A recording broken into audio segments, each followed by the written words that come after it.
Muhammad Rafian Abdul Rahman. Di sini kami untuk bidang akademiknya kami menganalisis dari buku PIH atau pengantar ilmu hukum dari Prof. Salim HS MS, tepatnya pada bab 5 halaman 98 tentang kalangan para ahli mengenai tujuan hukum. Dalam pengamatan kami, ada beberapa kesalahan bahasa yang bisa diklasifikasikan ke dalam 3 aspek, yaitu ejaan, pembentukan kata, dan diksi.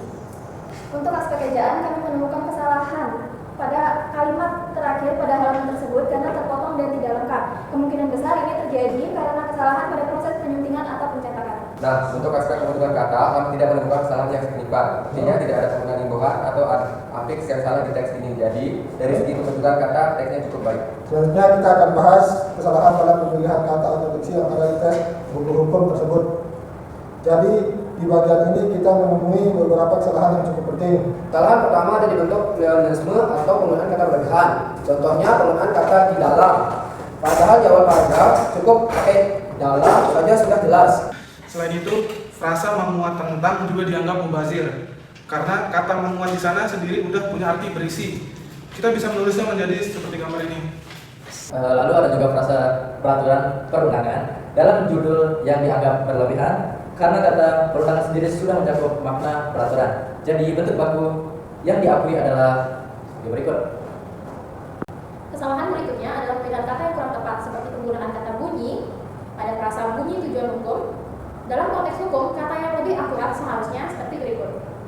Kita juga menemukan pengulangan frasa yang bikin kalimatnya jadi nggak efektif. Misalnya frasa dalam berbagai peraturan perundang-undangan diulang 2 kali dalam satu paragraf. Jadinya kalimat terasa monoton dan kurang enak dibaca. Kalimat bisa disusun dengan agar lebih to the point. Pada istilah hukum, tidak ada istilah serius, hanya saja frasa pada peraturan perundangan. Yang sudah kita bahas juga bisa masuk kategori diksi karena pemakaiannya kurang tepat secara istilah hukum. Di sini saya akan menjelaskan berbagai kesalahan dan perbaikan yang benar pada kesalahan bahasa yang ditemukan. Perbaikan pertama ada pada judul bab, yaitu analisis yuridis terhadap substansi peraturan perundang-undangan yang berkaitan dengan tujuan hukum. Ini termasuk diksi pleonasme. Kita bisa memperbaikinya dengan Perbaikan yang kedua terdapat pada paragraf 1, yaitu dalam berbagai perundang-undangan. Ini juga terdapat diksi pleonasme. Kita bisa memperbaikinya dengan sebagai berikut. Kesalahan ini juga terdapat pada paragraf 1, yaitu memuat tentang tujuan hukum. Ini termasuk dalam diksi pleonasme. Kita bisa memperbaikinya dengan gambar ini. Pada paragraf 1, yaitu pengulangan frasa pada kalimat ini termasuk tidak efektif. Kita bisa memperbaikinya dengan seperti ini. Selanjutnya kesalahan pada paragraf 2, yaitu pada berikut. Ini termasuk diksi pleonasme. Kita bisa memperbaikinya dengan seperti ini. Kesalahan terakhir terdapat pada kalimat akhir, yaitu ejaan ini tidak tuntas karena terpotong, sehingga kita bisa memperbaikinya dengan.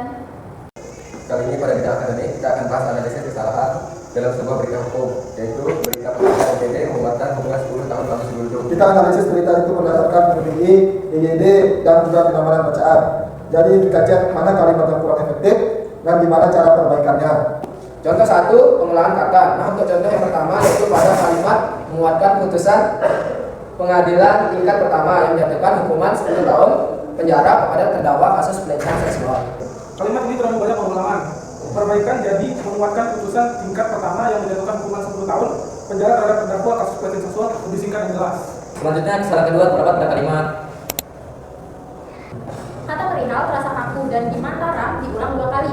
Jadi lebih baik ditulis seperti ini. Jadi, perbaikannya benar. Putusan itu dijatuhkan pada 16 Juli, kemudian langsung diunggah melalui SPIPD oleh Pengadilan Tinggi. Contoh keempatnya yaitu pada kalimat